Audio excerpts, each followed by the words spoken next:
Too much GHS so any Gano Wahala Jumede and so ya day ever so mope and Sanu de Cochi, a cobre maya ha, and ya day ever so said the woman Nadia Chibia, yet say and some for and say 20 years so dear, ye nyai echeswa, debiara edda. Ya WMT, no my sister Fia boy dear, and Magana for binum just say, one more dream, one more enters in any day, Akuapem Poloo, Wababontin, Wabeki Canadian. Ede achire Sista Afia na ensema wo release ababontin abusuan for say binu ma ware nyina wo me insecure wo mo tie ware ase nyina no wo ma sumu ndu wo mo all because so munyim say wan hwa na ex bi sweet ex bi ababa baji o abusuan mo ma yembonra ensem no emu say dem wa monim no ene dey Akuapem Poloo accuse Sista Afia say woni fela makafu ekunu medical ada we ene ensema ababa to eja what if Sista Afia one fella ekunu medical womo adane denti ene ema ne kasa ensem we mra Sista Afia releasing the WMT na wo kasa and wo ba bia wone won kopene dia wone small boys ene nam obi a wanyini no hu nkro ne ba no na che Ghana fo nyina susu se edwen se esi gina ye se sister Debbie and Sista Afia can who asem no enti one more na dwen say one more beki can be and kwampo ma Debbie eba bonten ebe ka say adenti and one edese no ho wo one ede song mu na ene den Akuapem Poloo say fela makafu ene tua Sista Afia sa sika pupuru duo no ema ni release sa de song WMT no we so any another point I would there but apart from so was say Sista Afia any medical adano was side the baba to ebiemu se fela and the tua Sista Afia eka ema no release this song WMT no de eba all because of say mo beka ya Sister Debbie ba Debbie ahofe Debbie wo ba bonten sweet ex my sweet ex ebaye and na that time no time and medical aiding the birthday wishing no happy birthday ne hu kroniba na no na kire se ma because so say na de Debbie wada so per medical na say still ne da so di medical chi opon se waware nyina na say den ente be hu ma mo be ka lockdown yi mu krampo no fela release song bi de baye say over kire say abaya no one pim ko na nim no because one relationship no aye over esade another song by say move on na say ade na twema bie enti de be ya ne say obeye dem wo be pim de akwanim sa enyum no so no be babo ntem omu say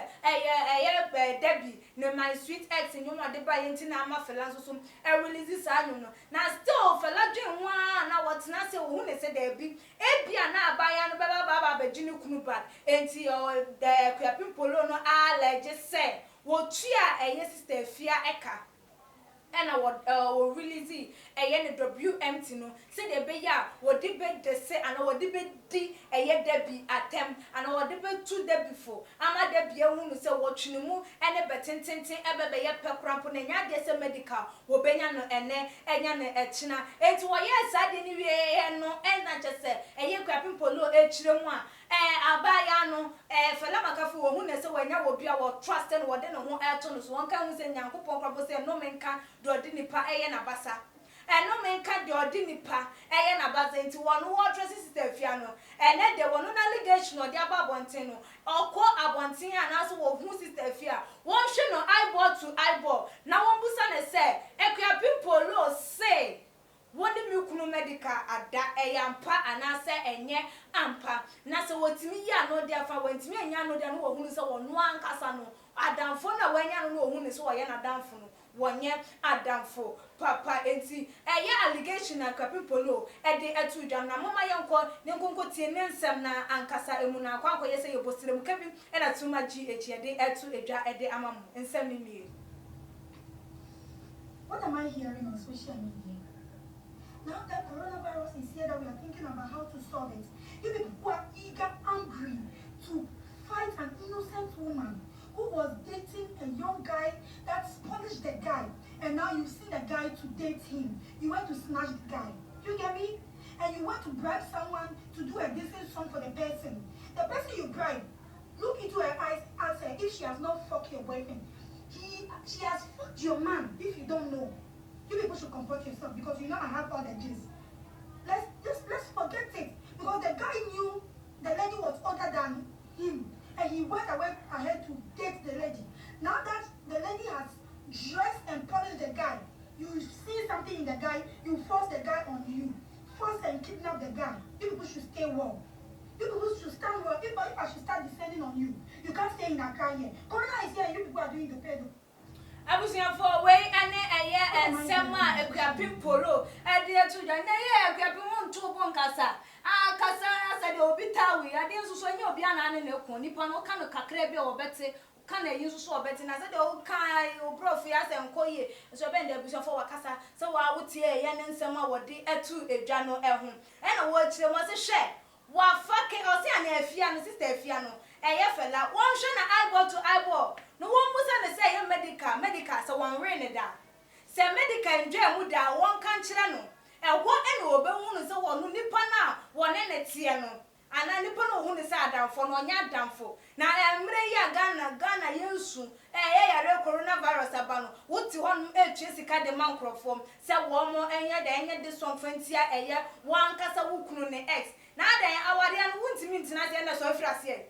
sorry efefrase was say mu nja de moya no wo so many proofs and one show be descend e wo mo so timu sabaya no ne proof ye he hu ntokwa hu nyame won ku bi ma we dey start da bi wa just wa kana no to won say adofo e na ekon e de ama na Akuapem Poloo din se we tu da ye me twambo wa na adan ebinum atwabo na ebinum so e de eye afutu nsem ama eye fela makafu na we e de awode e ba ye o say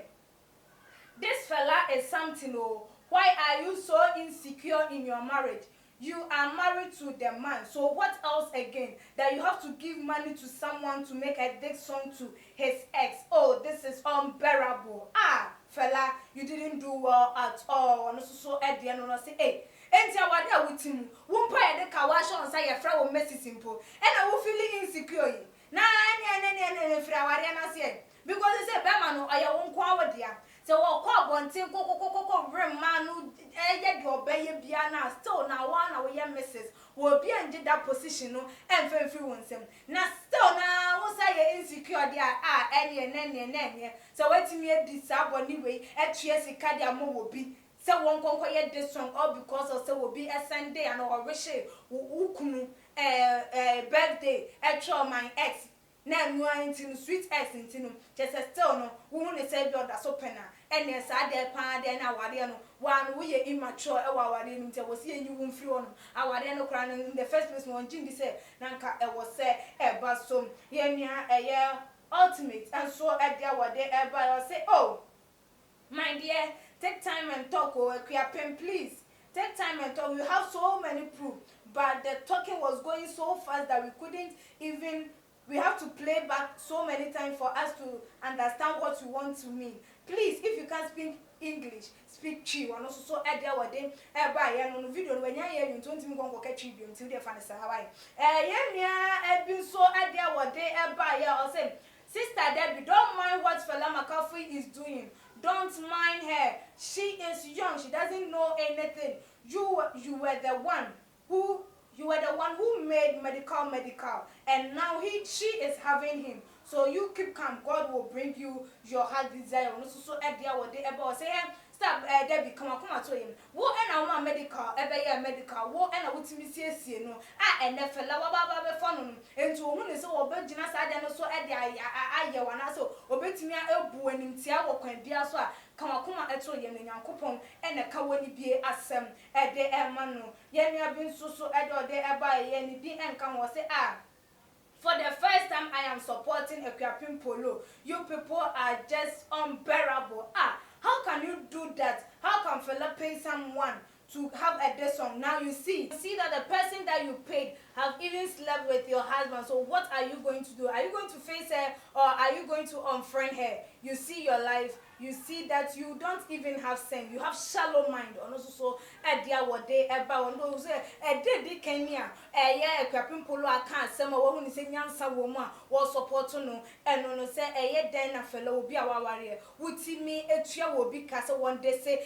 wukunu ex emfa emma say wa wo say de okokoye no di enoma epiepie ama nipa a wutua ne ka no krampo no say wukunu kura wadwam enti say den na abeye wo be face no anasa woni no ebeye monafofa no mu betwam we ene nsembisa ene adwentra Ghana fo binum etre de efa Akuapem Poloo nsema wode etu edwa fa Sista Afia fela ene Medikal ho enam this song WMT Sista Afia ede ba no mu hu ni sem dodo na eko ede ma sister Debbie eno ebusuafo nso adwentra efa nsem yi ho ene senfa etutuma GH comment section efa emaye ebiemu nso subscribe na share for mo ebusuafo all the social media platform no so na emrepa no madwentra ye bekenkan ede amamo ade